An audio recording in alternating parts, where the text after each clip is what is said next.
नमस्कार दोस्तों, स्वागत है आपका इस यूट्यूब चैनल पे। साइकोलॉजी की जो सीरीज़ है उसको आगे बढ़ाते हुए आज हम लोग एक और बहुत महत्वपूर्ण टॉपिक उठाने के लिए जा रहे हैं। एक बात ध्यान रखिएगा, स्पेशली मैं साइकोलॉजी की बात करूँगा। साइको के मैं जितने भी टॉपिक्स कवर कराने वाला हूँ वो सारे के सारे मोस्ट इम्पॉर्टेंट ही होने वाले हैं, क्योंकि जो साइकोलॉजी है उसका कोर्स बहुत बड़ा है, लेकिन हमें सब नहीं पढ़ना होता। मेरे चैनल पे मैं सिर्फ और सिर्फ मोस्ट इम्पॉर्टेंट टॉपिक्स जो मेरे नोट्स में थे उन्हीं को कवर करने वाला हूँ। बाकी जो रूपरेखा है, बाकी जो चीज़ें हैं, आप वो कहीं और से पढ़ सकते हैं, लेकिन यहाँ पर सिर्फ और सिर्फ मोस्ट इम्पॉर्टेंट टॉपिक्स को ही मैं कवर करूँगा और यूपी टेट होने से पहले वो सारे टॉपिक मैं ख़त्म भी कर दूँगा। आज एक बहुत महत्वपूर्ण टॉपिक जो आज हम उठाने जा रहे हैं, वो जो टॉपिक है हमारा, उसका नाम है अधिगम। अधिगम एक साइकोलॉजी या फिर कह लीजिए जो हमारे एग्ज़ाम हैं उसका सबसे प्री और बहुत बार पूछे जाने वाला कह लीजिए, ये कह लीजिए कि इससे सबसे ज़्यादा प्रश्न आते हैं, तो कोई गलत बात नहीं होगी। अधिगम जो है हमारा टॉपिक है, इससे बहुत सारे क्वेश्चंस हर बार बहुत सारे क्वेश्चंस जो है अधिगम से पूछे जाते हैं, क्योंकि इसमें ज़्यादातर सिद्धांतों को कवर किया गया है। ज़्यादातर जो मनोवैज्ञानिक बड़े बड़े मनोवैज्ञानिक हैं उन्होंने अपनी जो कथन है या बातें हैं वो इस पर बहुत दी हैं। तो चलिए शुरू करते हैं अधिगम। तो अधिगम को इंग्लिश में क्या कहते हैं? तो भैया इसको हम कहते हैं लर्निंग। इंग्लिश मीडियम वाले भैया एक बात ध्यान रखिएगा, साइकोलॉजी आपको इंग्लिश में जल्दी नहीं मिलने वाली, तो आपको ही अडेप्ट करना होगा हिंदी की तरफ, ठीक है।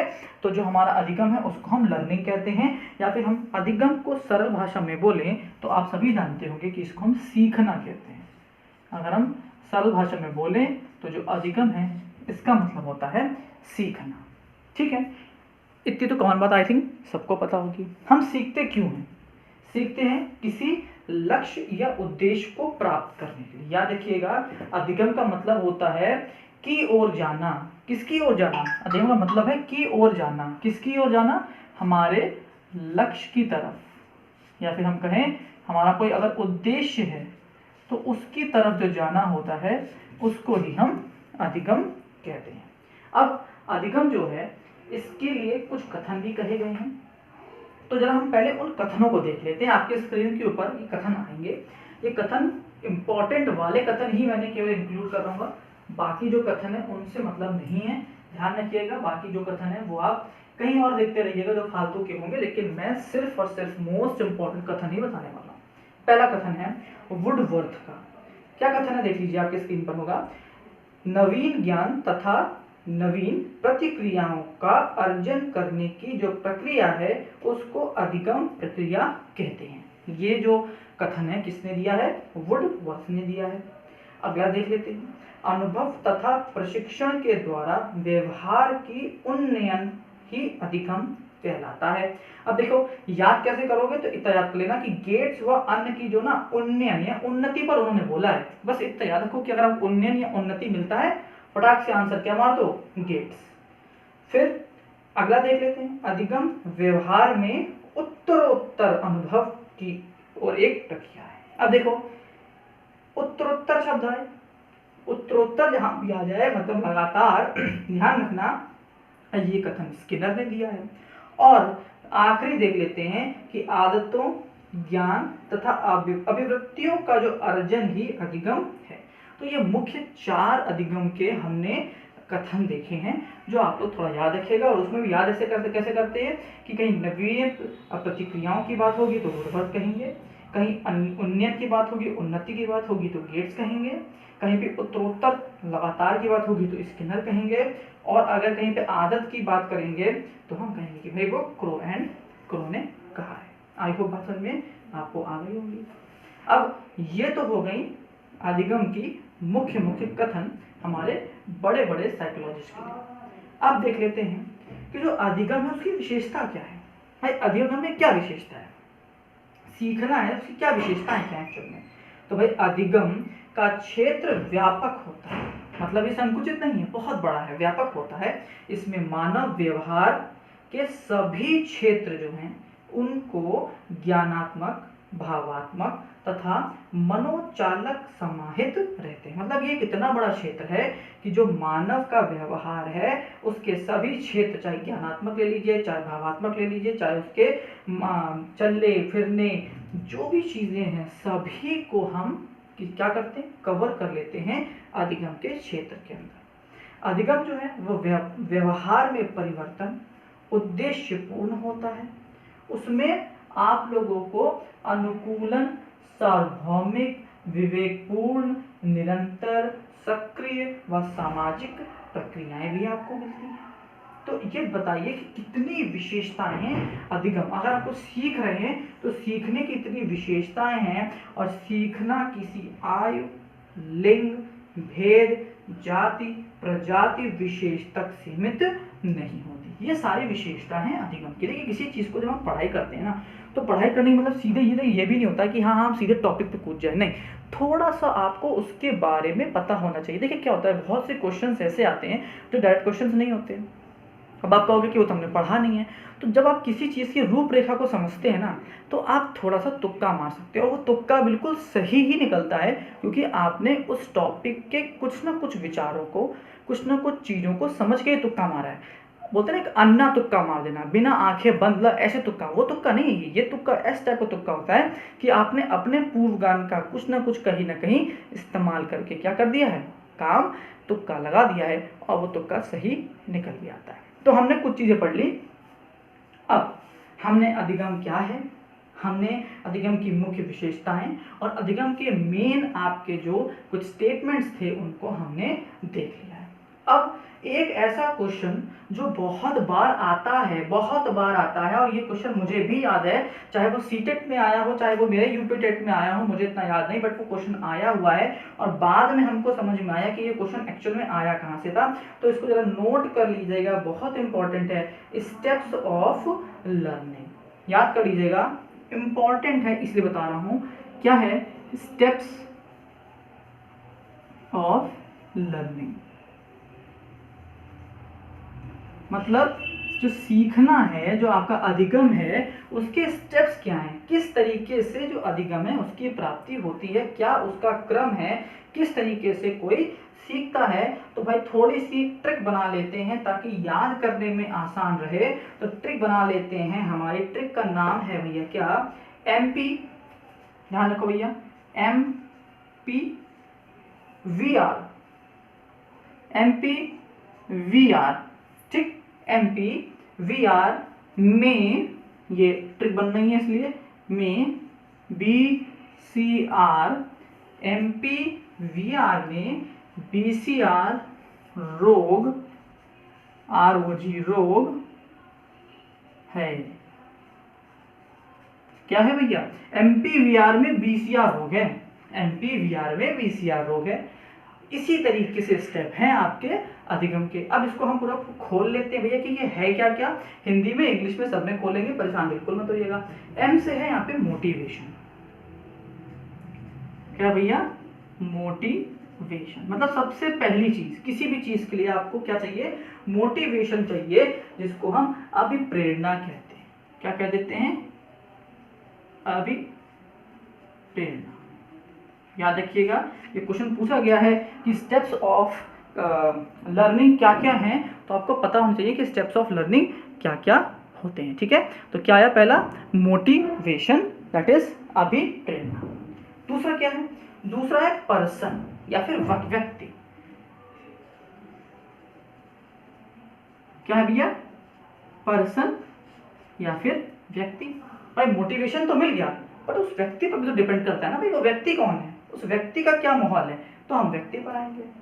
फिर क्या है, वेरियस रिफॉर्म्स, अब विभिन्न अनुक्रियाएं, वेरियस रिफॉर्म्स, विभिन्न अनुक्रियाएं।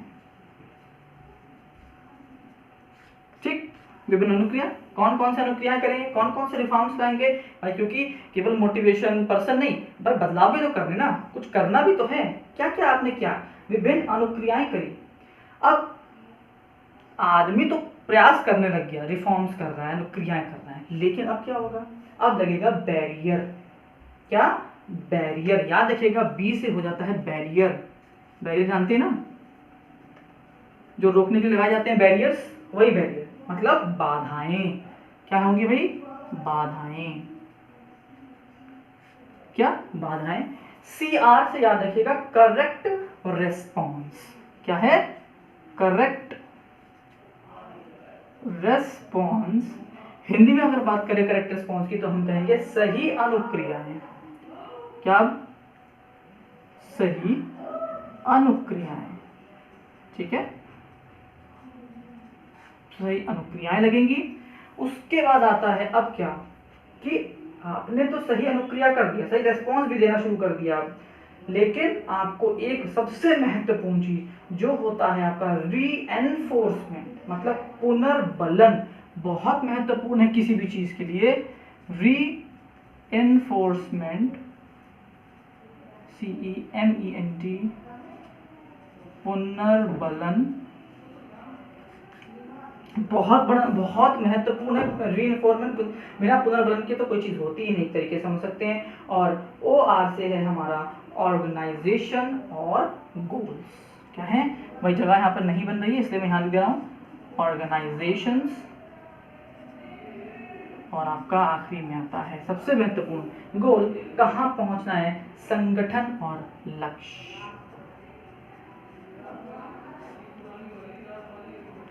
ठीक, ये है तरीका सीखने का। ऐसे ही स्टेप्स हैं। कोई व्यक्ति बोलते हैं ना माँ के पेट से सीख के नहीं आता, कोई तो तरीका होगा ना ये चीज करने का। तो वो तरीका यही है भैया आपका कि MPVR में BCR रोग लग गया आपका, motivation person, various reforms, barrier, correct reinforcement, organization and goal. ये है आपका सीखने का स्टेप। कैसे आप अधिगम करते हो, ये तरीका है आपका अधिगम सीखने। आई होप आपको ये बातें क्लियर हो गई होंगी, क्योंकि प्रश्न सीधे सीधे आया हुआ है मेरे किसी एग्जाम में, और प्रश्न कुछ ऐसा आया था कि गिवन दिए गए थे, कुछ स्टेप्स दिए गए थे और पूछा गया था बताइए अधिगम सीखने के ये कौन कौन से स्टेप्स नहीं हैं। तो उन 4 में से एक को एक स्टेप था जो इनमें से कोई नहीं आता था, और तब याद नहीं था।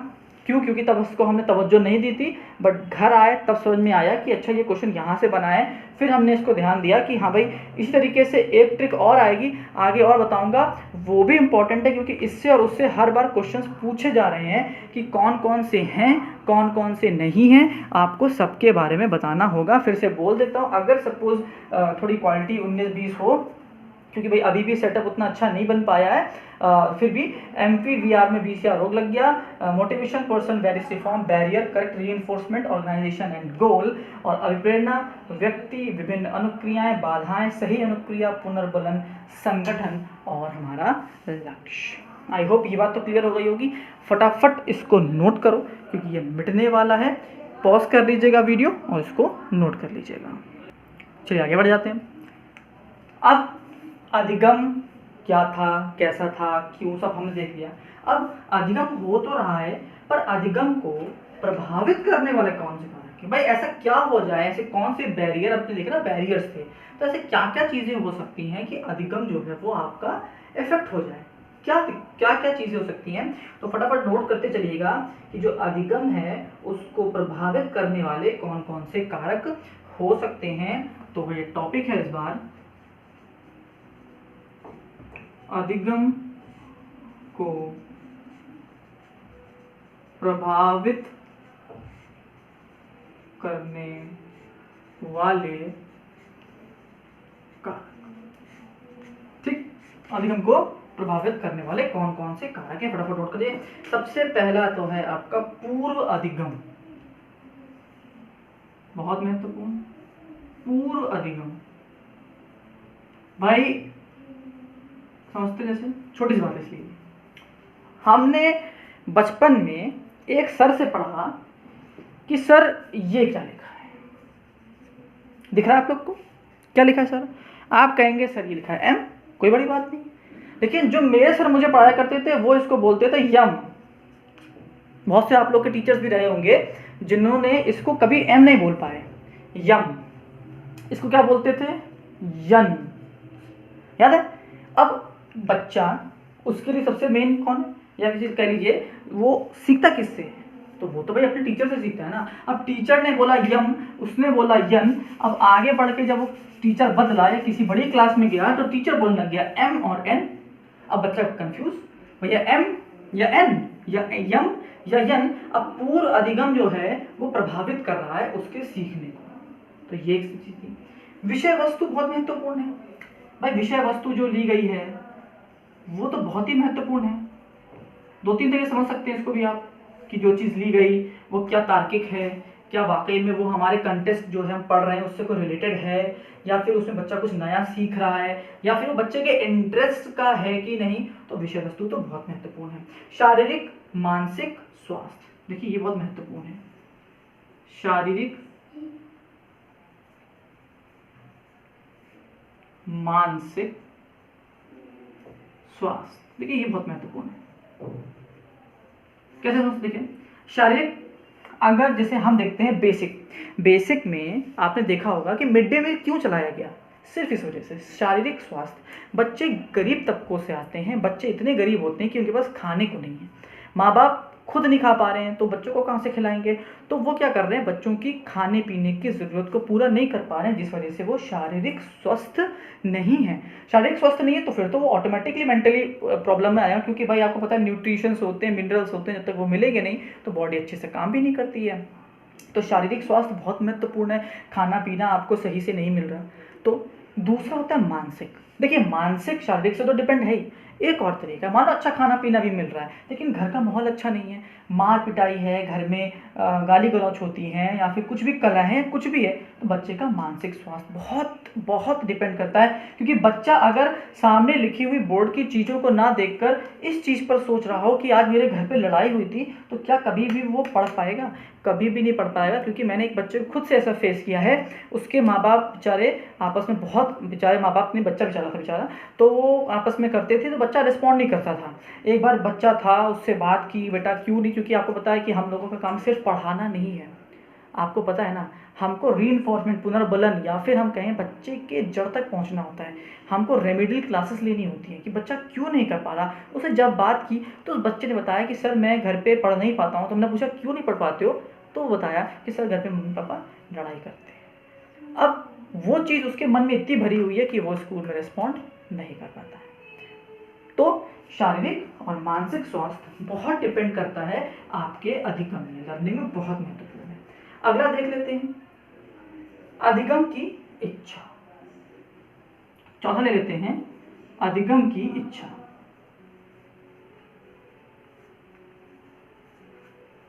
अब भाई देखो सीधी बात, इच्छा तो बहुत बड़ी बात है, आपको पता है।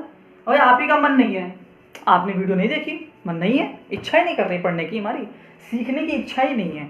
अगर बच्चा इच्छा ही नहीं बच्चे में जागृत हो पाई है तो वो कभी नहीं बढ़ पाएगा। सीधी सीधी बात देखो भाई, अगर आप लोग हैं मेरी, मैं डेली डालता हूँ वीडियो ईवीएस की, किसी दिन उसमें 150 व्यूज़ होते हैं, किसी दिन उसमें 200 व्यूज़ होते हैं, और कभी कभी ऐसा होता है कि उसमें 70 व्यूज़ ही रह जाते हैं। क्यों? इच्छा। मैंने तो वीडियो डाली थी बट आपकी इच्छा नहीं हुई कि आप उस वीडियो को पढ़ें। तो क्या है, अधिगम की इच्छा। अब वो कितना इंपॉर्टेंट हो सकता है, लेकिन इच्छा नहीं है तो हम नहीं पढ़ेंगे। जैसे ये वीडियो है, पता नहीं कितनी चलेगी, मुझे नहीं पता, लोग देखेंगे तो उनकी इच्छा थी, उन्होंने कुछ कैप्शंस में देखा या उन्होंने कुछ भी टॉपिक देखा तो वो इच्छा हुई, उनकी जागृत हुई कि नहीं मुझे पढ़ना है, पढ़ना सीखा, अधिगम की इच्छा जगरी, तो अपने आप अधिगम हो जाएगा बच्चे के अंदर। यही सीधी सीधी सी बात। अगला देख लेते हैं, प्रेरणा। देखिए बहुत महत्वपूर्ण है प्रेरणा। प्रेरणा जो है ना वो बहुत ही महत्वपूर्ण है। कैसे भैया? प्रेरणा वो वाली प्रेरणा नहीं है कि क्लास 9th में पढ़ती है, 9th C में प्रेरणा, वो वाली प्रेरणा नहीं है। ये प्रेरणा है कि आप क्यों पढ़ना चाहते हो, है ना। मोटिवेशन क्या है? अगर बच्चा मोटिवेटेड नहीं है, जैसे आप लोग बहुत कहते हो सर मोटिवेटेड, आप बहुत मोटिवेट कर देते हो, बस ये वही मोटिवेशन है। अगर बच्चा मोटिवेटेड है, बच्चे के अंदर प्रेरणाएं हैं, बच्चा कुछ चाहता है सीखना, आप जैसे शायद मुझे बहुत से लोग मुझको देख के प्रेरित होते होंगे कि नहीं मतलब सर को देखो और इनकी नौकरी लग गई, पहले अटेम्प्ट में लग गई, इतने अच्छे नंबर आए थे, ये हो गया वो हो गया, तो हम भी कर सकते हैं। तो प्रेरित हुए ना, प्रेरणा अगर बच्चे में है तो वो पढ़ेगा। और बच्चे में प्रेरणा नहीं जागृत कर सकता, टीचर का काम केवल पढ़ाना नहीं है, उसके अंदर प्रेरणा जागृत करना भी बहुत बड़ा। टीचिंग एक सबसे टफ काम है। आपको मैं बताऊं, अभी एक कोविड के समय में आपको पता है कि सब कुछ बंद था और सब लोग घर पे थे, वर्क फ्रॉम होम चल रहा था। तो एक व्यक्ति ने यूएस में प्रेसिडेंट को एक लेटर लिखा और उसमें ये कहा कि मैं आपसे मांग करता हूँ कि जो प्राइमरी टीचर्स हैं उनकी जो सैलरी है वो और बढ़ाई जाए। क्यों? क्योंकि जब वो 1, 2, 3, 4, 5 महीने जब अपने बच्चे के साथ, प्राइमरी के बच्चे के साथ उसने गुजारे और उसको भाई डेफिनेटली भाई माँ बाप घर पे हैं तो वो करेंगे क्या, तो वो सोचते हैं चलो आ जाओ अब अपने बच्चे को कुछ सिखाएं, पढ़ाएं। तब उनको रियल ट्रबल समझ में आया प्राइमरी में पढ़ाना। देखिए ऊपर बच्चे को अगर खड़ा हो गया तो वो बढ़ जाएगा, पेड़ अगर लग गया ना तो वो तो बढ़ जाता है, लेकिन सबसे कठिन काम क्या होता है? लगाना। और पेड़ मतलब बच्चों को हम एक्चुअल में खड़ा करते हैं, खड़ा होने के बाद तो वो आगे बढ़ जाता है। तो सीधी सीधी बात वहीं आ जाती है कि जो कि प्रेरणा है वो बहुत महत्वपूर्ण हो जाती है। अगला है भाई थकान। थकान भी एक प्रेरक है, इसको समझाने की कोई ज़रूरत नहीं है क्योंकि आप सभी को पता है कि थकान, थक जाओगे नहीं पढ़ोगे, बच्चा भी थका होगा नहीं पढ़ेगा। अब जैसे मैं भाई देखिए ये सारी, देखिए साइकोलॉजी में ना अगर आप रिलेट करके पढ़ोगे तो चीज़ें याद रहती हैं। जैसे थकान में बताऊँ, हम जब पढ़ाई करते थे तो हम लोग के लगातार क्लासेस चलती थी और क्लासेस के तुरंत बाद हम लोग ट्यूशन पढ़ने जाया करते थे। ट्यूशन में क्या होता था भाई, आपने 6 घंटे स्कूल में दिए, अगला 7वां घंटा सपोज मैथ से कोचिंग पढ़ ली, 8वां घंटा आपने केमिस्ट्री कोचिंग पढ़ ली। अब जब 90 घंटे में फिजिक्स की कोचिंग पहुंचे तो आप थक चुके हो। आधे टाइम हम लोग क्या करते थे, ये करते थे। क्यों?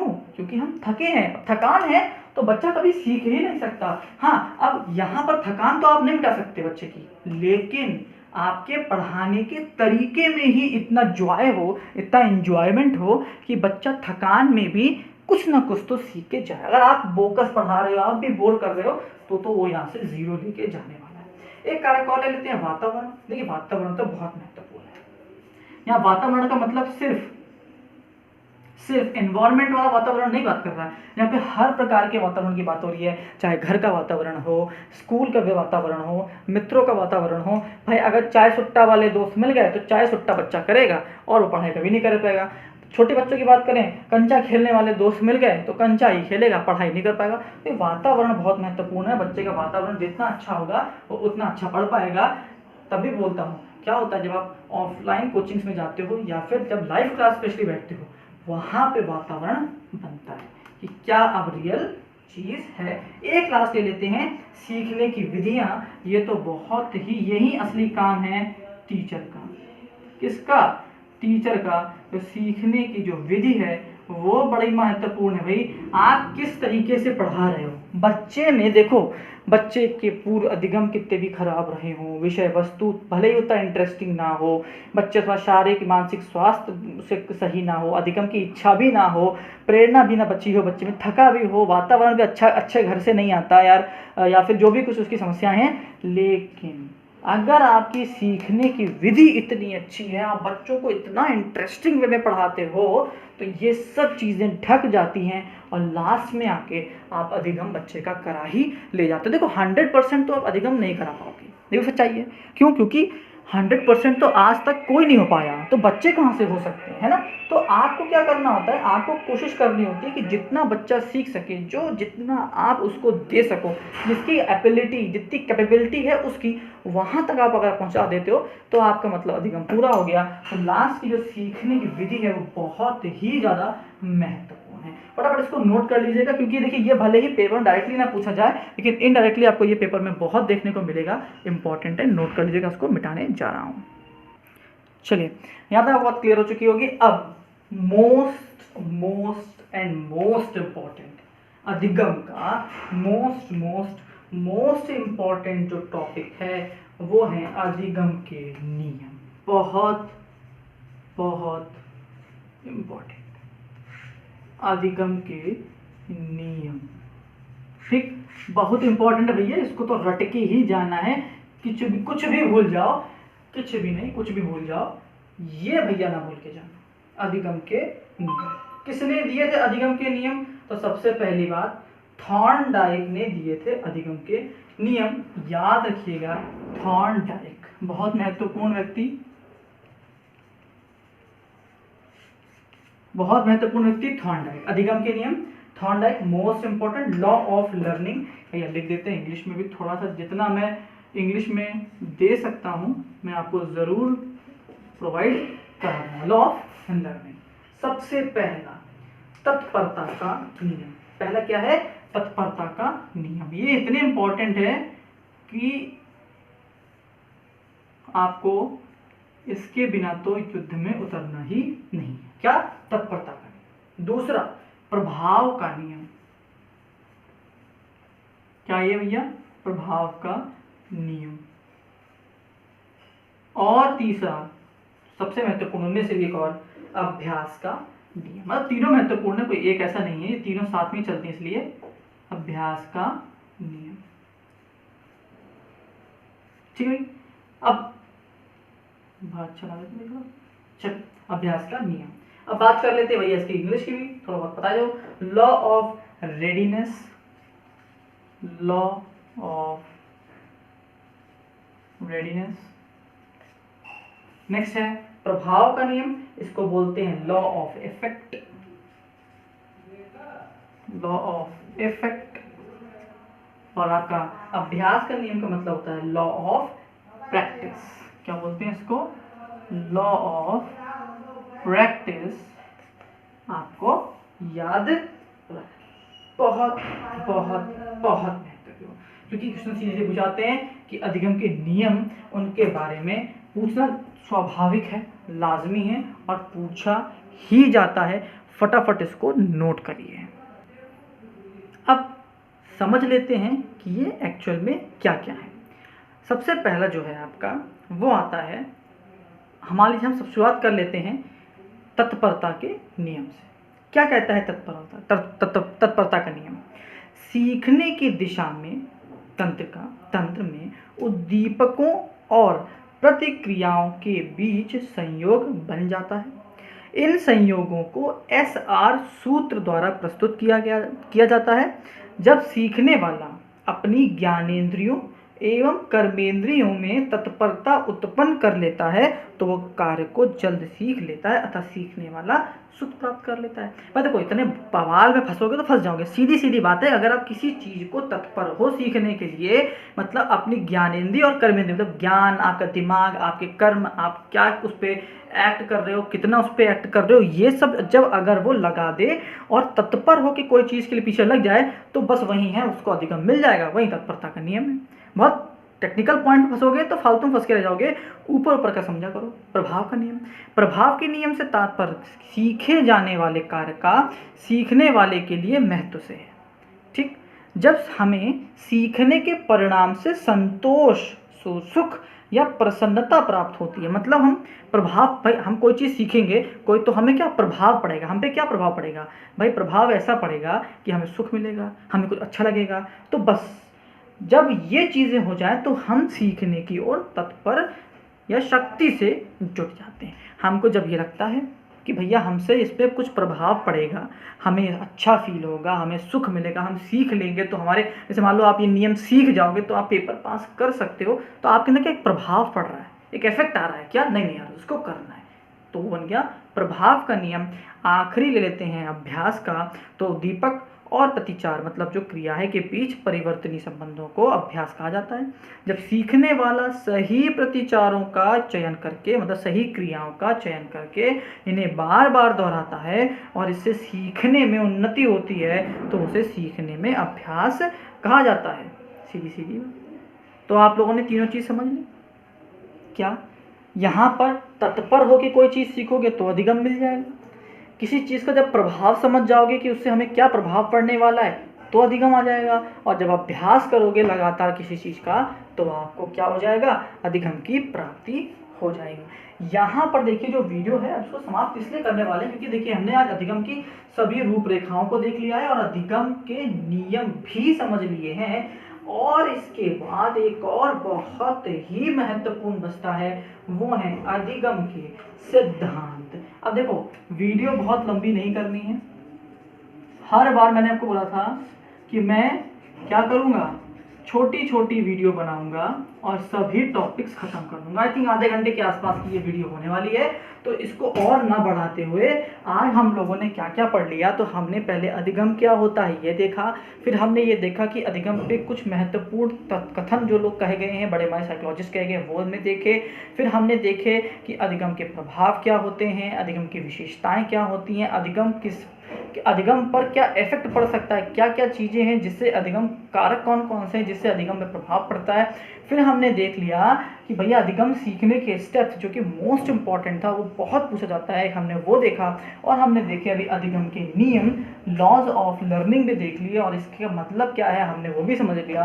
और ये थॉर्नडाइक ने दिया है, ये बहुत महत्वपूर्ण है, क्वेश्चन याद रख लीजिएगा कि ये सभी नियम थॉर्नडाइक के द्वारा दिए गए हैं। अब जो बचता है टॉपिक वो सिर्फ बचता है हमारा अधिगम में। अभी तो वैसे बहुत है अधिगम, लेकिन अधिगम के जो मोस्ट इंपॉर्टेंट टॉपिक है उनमें से एक सबसे इंपॉर्टेंट अधिगम के सिद्धांत बचे हैं, जो कि अगले वीडियो में हम कवर कर लेंगे, क्योंकि उसमें बहुत लंबी वीडियो बन सकती है, क्योंकि उसमें सभी हैं। आपको पता होना चाहिए कि हमारे थॉर्नडाइक ने बहुत सारे नियम दिए हैं, पावलोव ने दिए हैं, स्किनर ने दिए हैं, हल ने दिए हैं, गुथरी ने दिए, सबने अपने नियम दिए हैं। उन सभी को समझना है, बिल्ली पर, चिंपांजी पर क्या हुआ क्या नहीं हुआ, तो वो टाइम लगा सकता है, इसलिए इसको यहीं ख़त्म करते हैं। वो जो है वो हम नेक्स्ट वीडियो में लेके आने वाले हैं। आई होप आपको इतना आइटम ज़रूर जो भी मैंने प्रोवाइड कराया आपको ज़रूर पसंद आया होगा। पसंद आएगा तो लाइक शेयर सब्सक्राइब करना और चैनल को अपना प्यार देना। अभी चैनल बढ़ रहा है लेकिन उस गति से नहीं बढ़ रहा है जो गति मुझे एक्सपेक्टेड है, क्योंकि देखिए अगर मैं मेहनत कर रहा हूँ, आपको सभी इंपॉर्टेंट चीज़ें प्रोवाइड करा रहा हूँ। एंड स्पेशली अगर आपने मेरी एनसीईआरटी सीरीज़ चल रही है, अगर आपको देख रहे होंगे तो आपको समझ जाएगा कि उसमें से भी जूनियर में पेपर आया है। क्लास 7 की एनसीईआरटी किताब से जूनियर के पेपर में क्वेश्चन आया है। तो एक बहुत बड़ी अमेजिंग और थोड़ी शॉकिंग न्यूज़ भी है कि पेपर कहीं से भी उठा के बना सकते हैं। तो ईवीएस की जो एनसीईआरटी की सीरीज़ है उसको ज़रूर देखिएगा, आपको बहुत मदद मिलेगी। आपने ये वीडियो लास्ट तक देखी उसके लिए बहुत बहुत धन्यवाद। अपना प्यार देते रहिएगा, लाइक शेयर सब्सक्राइब करके जाइएगा और पसंद आया हो तो कमेंट ज़रूर करिएगा। Thank you and have a nice day.